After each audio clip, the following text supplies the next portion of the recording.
10 টাকা 12 টাকা খালি মানে 4টা ডিম কিনতাম, এখন একটা ডিমের দামই 15 টাকা। মূল কথা হলো মানে টাকা আর্ন করতে হবে। এখন মানুষ এত বেশি ব্যস্ত, মানুষের আসলে সময় নাই, এটা একটা। আর না, এটার সাথে অবশ্য আমি একমত না। মানে একটা সালাম দিতে সময়ের দরকার হয় না। আপনি আমাকে দেখলেন, সালাম দিলেন, ওয়ালাইকুম আসসালাম, এটার জন্য সময় না, এটার জন্য মানসিকতা দরকার। হ্যাঁ, যে আমি বড়কে রেসপেক্ট করব।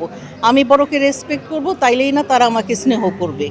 আরও হইলো এখন বেশিরভাগ মানুষই মানে মানে টাকা দরকার। মূল কারণ হইলো এইটা, টাকা। মানে যেভাবেই হোক টাকার পিছনে আর কি। এখন এইটাও সত্য যে স্যান্ডেলিনা সো রূপচর্চায় আভিজাত্য। জিনিসপত্রের যে ঊর্ধ্ব মানে গতি, তাতে করে আসলে আগের মতো করে মানে টাকা ইনকাম আগের মতো হইলে তো চলা যাবে না, তাই না? আগে তো আমরা মানে 10 টাকা 12 টাকা খালি মানে 4টা ডিম কিনতাম, এখন একটা ডিমের দামই 15 টাকা। তাহলে সেইটা আর্ন করার জন্য মানুষ বেশি ব্যস্ত। এটা আসলে দোষ দিয়ে লাভ নাই।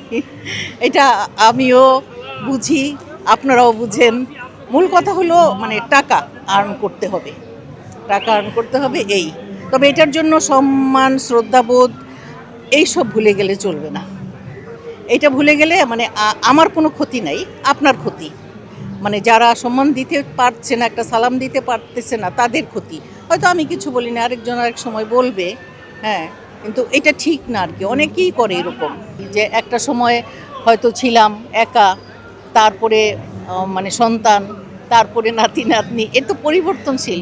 আর পরিবর্তনটা এখন তো অ্যাকচুয়ালি মানে আমাদের ওইভাবে কাজ নাই। মানে যেটা নাটকে হয়তো কখনো কখনো কাজ করি, কিন্তু আগের যে সম্মান ছিল, শ্রদ্ধাবোধ ছিল। যেমন এই কথাটা আমি আরও আগে সাক্ষাৎকারেও বলেছি যে আমাদের সিনিয়ররা যখন আসতেন, আমরা কিন্তু চেয়ার ছেড়ে দাঁড়াইতাম, ওনারা অনুমতি দিলেই আমরা আবার বসতাম। কিন্তু এখন দেখা যায় যে আসলেই চিনি না, কাউকেই চিনি না। মানে যাওয়ার পরে পা উঠাইয়া চেয়ারে বসা, একটা যে সালাম দিবে ভদ্রতা করে, এইটাও অনেকেই করে না।